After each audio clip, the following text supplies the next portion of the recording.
This video is an Xbox Series X buyer's guide in 2024. What you should do, what you shouldn't do, and if you should actually buy it. So let's talk about it. So right now is a fantastic time if you really wanted to buy an Xbox Series X because there is a big discount in Australia for the Xbox Series X. Brand new, you can get it for about $750.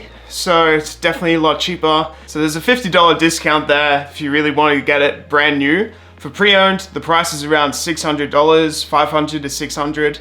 I probably recommend going for just the Xbox Series X without the box if you were to buy it pre-owned from like CEX. You can find them from eBay as well, but you want to go with like a really good seller, lots of photos, great description of the item. You want to go for something that you can trust, returns enabled, stuff like that. So you can probably find an Xbox Series X for a really good price on eBay. You just gotta back yourself and make sure that you are selecting the right model. So let's go back to why I bought an Xbox Series X. So I originally bought this because I wanted a more powerful Xbox console. I had experience with the Xbox Series S, and this was in like 2020, 2021 sort of era. So during this time, it was very hard to get hands on the Xbox Series X, but I finally got the chance and I unboxed it. And I was really blown away by the difference of graphics between the Xbox Series S and the upgrade with the Xbox Series X. Clearly, it's a more powerful console, like all around. It definitely has its advantages because of just gameplay. Like the colors are more saturated, it looks better 4K performance. Well, the Xbox Series S has no 4K, but it just has better overall performance. Your games load faster. Overall, like you're gonna have a better experience and everything like that. And there's all these cross-hatching effects with the Xbox Series S that I looked at. It just doesn't perform as well as the Xbox Series X. Now, another fantastic reason to get the Xbox Series X over the Xbox Series S is that has a disk drive essentially. So you can actually resell these games, actually keep these games, you know, they're not just digital assets, they're actual full-on games. There's a few extras that I bought with the Xbox Series X. So I got the Elite Series 2. What a fantastic controller it's been. It's definitely up there with one of the greatest controllers of all time. This one, honestly, has been really, really good. I just recommend like the base model, nothing else. I recommend that for the Xbox controller, and it's really, really good. Definitely worth the price. You just get mad upgrades with the controller. You get the back paddles, you get customization, you get inbuilt customization with the Xbox as well. So overall, that's a 10 out of 10 controller, so definitely my favorite accessory. Also, for the Xbox Series X, would recommend a racing wheel. So if you can get yourself like a Logitech G920 or something like that, G923 as well. Both of those are going to be really good for you if you want to do like Forza racing simulation and all that. So it's just going to be more expensive. You know, you're spending an extra $250 over the Xbox Series S. For what you get out of that upgrade, it's 100% worth it. Even some Xbox One models perform better than the Xbox Series S, just putting it out there. Actual gameplay, like once again, really fantastic model. Love that you could have the disc drive. I picked up The Witcher 3 this year. Witcher 3 Wild Hunt has been a really incredible open world game that I've really loved the Xbox Series X. I picked up Assassin's Creed Odyssey, Assassin's Creed Origins, like all of those games have been absolutely amazing. Red Dead Redemption on the Xbox Series X is incredible.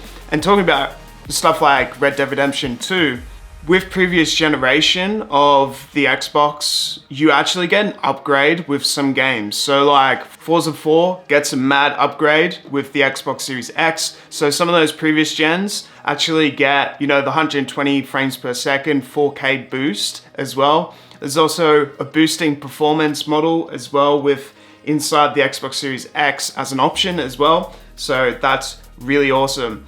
The only downside is consistent updates all the time. So that's just something to keep a note of. If you have good internet, very good. I don't have good internet because I'm in Australia. So that's something to keep a note of. And of course, you know, we've got fantastic features. We got quick resume. We got the Game Pass. We have so many awesome customizational menus. We've got the development mode that we can really get inside and do all sorts with, but I don't really recommend it as much. But There's so much you could do with the Xbox Series X. There's even stuff like voice control that you could get into with virtual assistants and all that with Google. There's all sorts you can really get into with this machine. It's a proper PC dream with the gaming consoles, and it's quite cost affordable, and you could definitely get better performance with this than if you were to buy a PC for the same sort of price range. But with a PC, there's more customization and all that, but that's a different topic for another day, basically.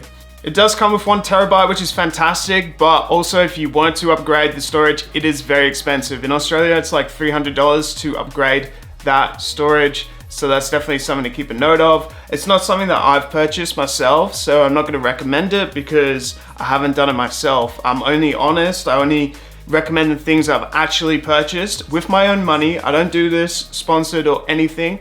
I'm always telling the truth with my channel and what I see, what I believe in, so I'm not going to tell you to buy something that I don't see the benefit of. Overall performance wise as well, like the Xbox Series X has been really solid, so zero fan noise basically, really powerful console, and it's super next generation. So if you're after something that wants that backwards compatibility with previous gen upgrades, then definitely Xbox Series X is the one you want to go for. Quick resume as well, the Game Pass, you know, you spend something like $10 to $15 Australian a month and you can get so many games. You get all the exclusives, which that's another topic. So Forza Motorsport is a fantastic game. Let's just stick with that one. Have experienced Starfield a little bit. It's all right.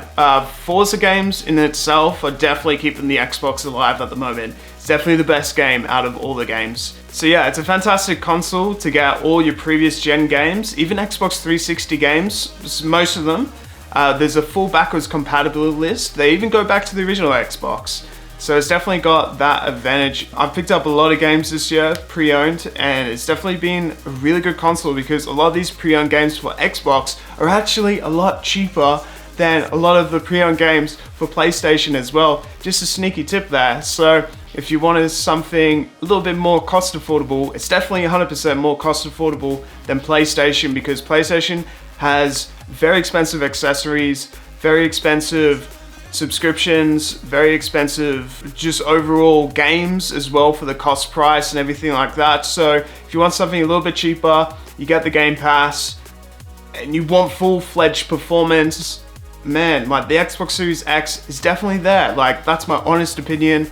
Hopefully this buyer's guide actually helps you with the Xbox Series X. What I recommend for you, I do recommend it. I think it's great. So thank you for watching.